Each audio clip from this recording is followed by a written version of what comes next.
Joe Canals. Aaron, James Aaron. I found out he works at the Bush. I think somebody that Paul, didn't play. About 9:30 and I went. Paul. Whitmore. Guys are good. Who's 13? When he's still head first, we wait and kick his feet and we have to dig him up. Everybody was laughing so hard that he was stuck in the snow. He was Owen Robbins. Who was one Dick Robbins? Which was it? That had his head stuck in. No, Chunky. No, it wasn't Chunky. It was a tall, thin basketball player. Was the first Sure. in there. Tim Sullivan. Chunky? Sullivan.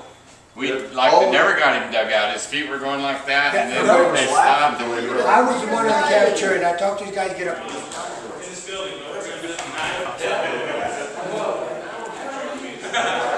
Well, I want to welcome everybody back, and I want to say thanks for coming. Thanks for getting this started a few years back. You guys have been an inspiration to a lot of us who play football or love this place, and I know we're going to grow these type of events because you guys came back and had a good experience. You're going to tell others.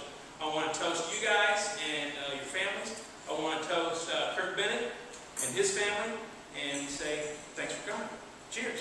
Cheers.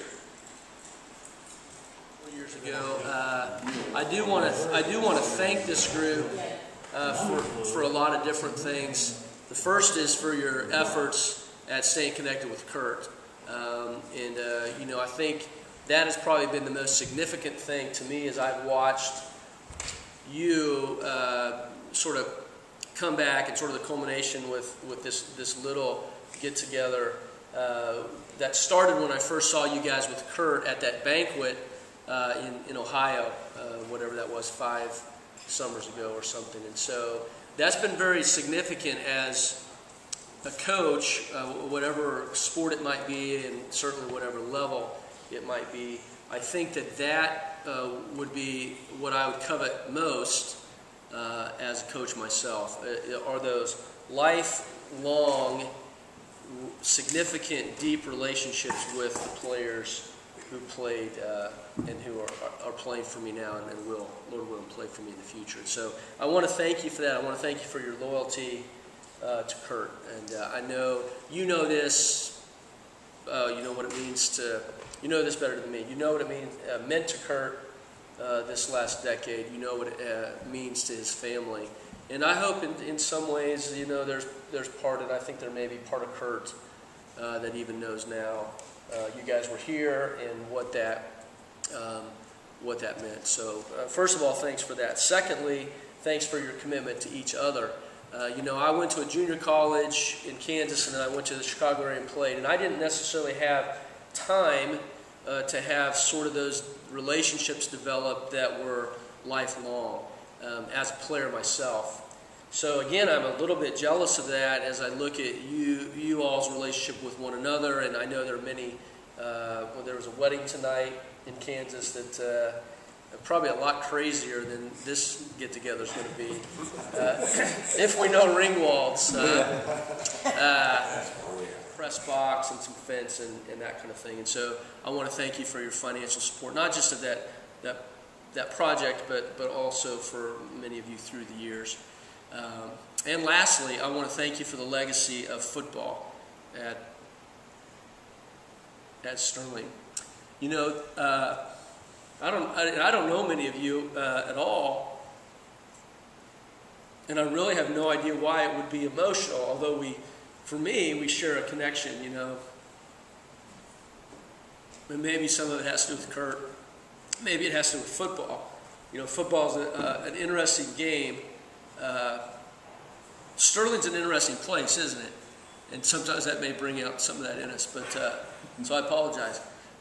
We tell our players all the time they've had football on that field since 1897 or whatever that day is, and we stand on the shoulders of hundreds and hundreds of former football players. And so I take that very seriously as the head coach here, and we want our players to take that very seriously. So I thank you for that. I thank you for your investment, what you did as college football players we are reaping the fruit of that even now. And so I want to thank you for that.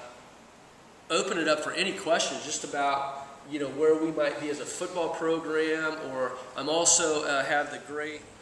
So how's your team going to do next year? Are you going to beat Friends or not? Yeah. You get it. Yeah, we'll see.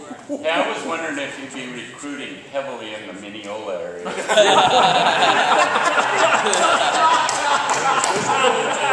Don't we have a couple guys in Mineola?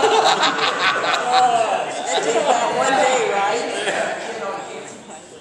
How tall is How tall is your punter? Hey, you guys will appreciate this. Tony, of course, he's all in the money now, and whatever. Maybe he was when he was here too. I don't know, but so he's been working on a scholarship for football, and it's a kind of an impact. So we're going to take that scholarship and put it on top of a good scholarship for a great player. And so we're working through the details of that, and it has to be on paper and this kind of thing. And so I hit him an email one morning early, and I don't know where he was or what he was doing, but and I'm asking him, what do we want to name it? So we go through these things, and he was telling me some stories about when he played and this and that. And finally, I think we decided the name of the scholarship was going to be the Tony the Stroker Thompson Impact Football Award. And I had to actually send that email with the name to the president and the VP of Advancement, so they okayed it. That picture over there we're looking, that's number 40. You were trying to figure out who that was. Was that Tony? That was Tony. Yeah.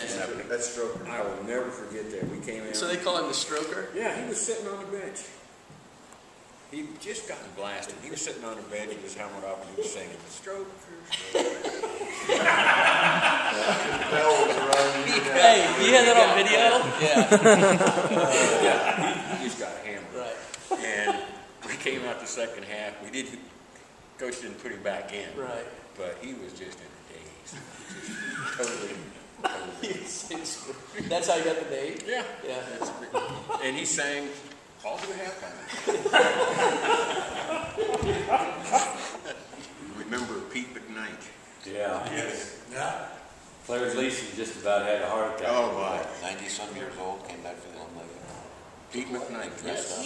He was a 90-year-old guy, and he came back. We'd never even heard of him before until we looked back at the records. He came back, and he won the helmet without a face mask. He had a helmet with him as he pulled it up. And Claire Gleason said, "Okay, I'm going to send him in, but when he runs, you park and let him go for about 10 yards. And when he starts to fall, you catch him. When he starts to fall, you take him down gently." I mean, everything looked like Andy. It was in slow motion out there. And he was just barely moving, and everybody was trying to be gentle, and they grabbed him after about 10 yards, and they took him down. I was standing on the sidelines, and then Claire brought him out. Right. And he wanted to know, what am I coming out for? And Claire said, "Pete, you made 10 yards. We can't." "Hell, Coach, I just made 10 yards. I can do more."